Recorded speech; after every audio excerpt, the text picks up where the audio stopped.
રહેશે। આજથી 20 મે વચ્ચે રાજ્યમાં પવનની ગતિ વધવાની છે।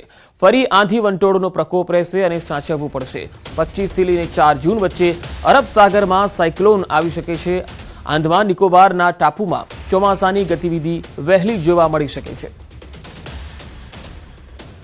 તારીખ 11 થી 20 માં પણ પવનની ગતિ વધારે છે અને પવનની ગતિ આંધી વંટોળ સાથે સખ્ત પવનના તોફાનો સાથે પુનઃ પણ સાચવવાની શક્યતા રહેશે અને ત્યારબાદ લગભગ 25 મે થી 4 જૂન વચ્ચે અરબ સાગરમાં એક સાયક્લોન બનવાની શક્યતા રહેશે અને આ વખતે આંદામાન નિકોબાર ટાપુ પર ચોમાસાની ગતિવિધિ વહેલી થઈ શકવાની શક્યતા રહેશે।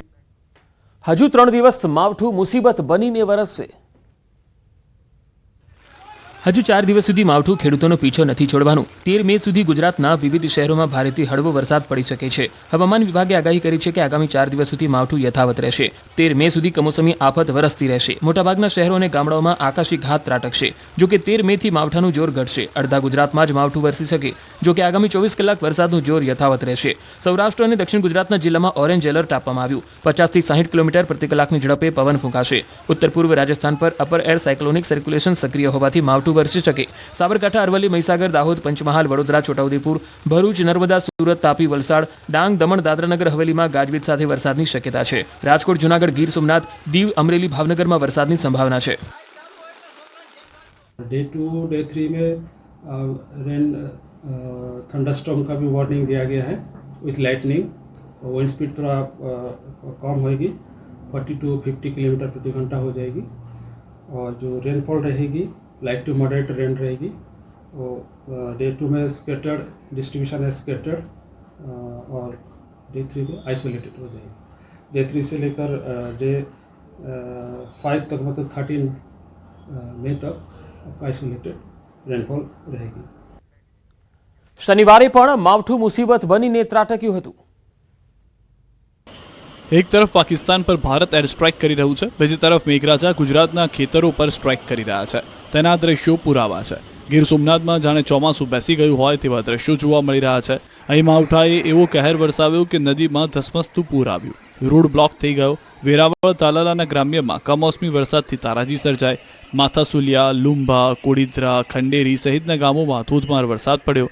ધોધમાર કમોસમી વરસાદને કારણે કપિલા નદીમાં પૂર આવ્યું। ભર ઉનાળે નદી બે કાંઠે વહેતી થઈ। આ બાજુ ગીર સોમનાથના તાલાલા ગીરના ગ્રામ્ય અને કોડીનારના ગ્રામ્યમાં પણ આફત ત્રાટકી। જાવંત્રી, પાણીકોઠા, લીમદ્રા, કાંટાળા, અરણેજ, ભુવાવાડ સહિતના ગામોમાં ગાજવીજ સાથે વરસાદ પડ્યો। સતત 5મા દિવસે અનરાધાર વરસાદથી ખેડૂતોને નુકસાન થયું। જૂનાગઢના માણાવદરમાં તો જાણે ચોમાસું બેસી ગયું હોય તેવું લાગે છે। માણાવદરમાં 2 કલાકમાં 1.5 ઇંચથી વધુ વરસાદ ખાબકતા રોડ પર નદીઓ વહી। બપોર પડતા જ કમોસમી વરસાદ તૂટી પડ્યો। ધોધમાર વરસાદ પડતા લોકોને બફારા અને ગરમીથી છુટકારો મળ્યો। બાળકોને નહાવાની મજા માણી હતી। બીજી તરફ ખેડૂતોના જીવ અદ્ધર થઈ ગયા। આ બાજુ અમરેલીમાં પણ આફત ત્રાટકી। અમરેલીના ધારી ગીર પંથકમાં સતત 5મા દિવસે કમોસમી વરસાદ ખાબક્યો।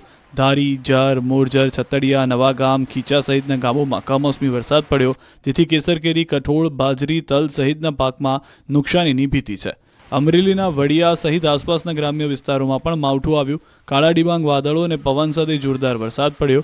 વડિયા, મોરવાડા, બરવાડા, બાવળ, હનુમાન ખીજડીયા, સાથરી સહિતના ગામોમાં કમોસમી વરસાદથી ખેડૂતોના ખેતરોમાં પાકનો સોથ વળી ગયો। વરસાદને પગલે લોકોને ગરમીથી રાહત મળી। ભાવનગર શહેરમાં પણ માવઠાએ માજા મૂકી છે। શહેર સહિત જિલ્લામાં બપોર પછી વાતાવરણમાં અચાનક પલટો આવ્યો અને સાંજ પડતા શહેરમાં ભારે પવન અને ગાજવીજ સાથે જોરદાર વરસાદ પડ્યો। વીજળીના કડાકા ભડાકા સાથે શહેરમાં જોરદાર વરસાદ પડ્યો। ધોધમાર વરસાદ પડતા વાતાવરણમાં ઠંડક પ્રસરી। જેતપુર શહેર અને ગ્રામ્ય વિસ્તારમાં ધોધમાર કમોસમી વરસાદ પડ્યો। જેતપુર શહેરમાં અને તાલુકાના ગ્રામ્ય વિસ્તારોમાં ભારે પવન સાથે વરસાદ પડ્યો। તાલુકાના વીરપુર, કાગવડ, પીઠડિયા, માંડલિકપુર સહિતના અનેક ગામોમાં વરસાદથી ખેડૂતોના મગફળી, તલ, મગ સહિતના પાક પર ખતરો મંડરાયો છે। ગોંડલ પંથકમાં પણ ગાજવીજ સાથે માવઠું ત્રાટક્યું હતું।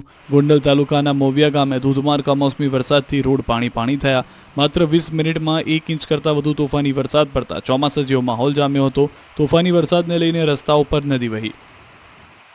દ્વારકા જિલ્લામાં ફરી કમોસમી વરસાદ આવતા ખેડૂતોના જીવ અદ્ધર થયા। ખંભાળિયા અને ભાંડવડ પંથકમાં ધોધમાર વરસાદથી ખેડૂતોના પાક પર ખતરો ઊભો થયો। માવઠાથી ઉનાળુ પાક લેતા ખેડૂતોની ચિંતામાં વધારો થયો। બીજી તરફ હવામાન વિભાગે આગામી 3 દિવસ વરસાદી માહોલ યથાવત રહેવાની આગાહી કરી. 3 દિવસ રાજ્યભરમાં ઝાપટા પડતા રહેશે, થંડરસ્ટોર્મ એક્ટિવિટી થશે, સાથે જ 7 દિવસમાં 3 થી 5 ડિગ્રી તાપમાન વધી જશે. તો ચોમાસાને લઈને સૌથી મોટા સમાચાર આવ્યા. 27 મે કેરળમાં બેસી શકે છે ચોમાસું. હવામાન વિભાગે જાહેર કરી ચોમાસાની તારીખ. અનુમાનમાં 4 દિવસ વધઘટ સંભવ. ગયા વર્ષે 30 મે બેઠું હતું ચોમાસું. છેલ્લા 20 વર્ષમાં 19 વખત સાચી પડી છે તારીખ.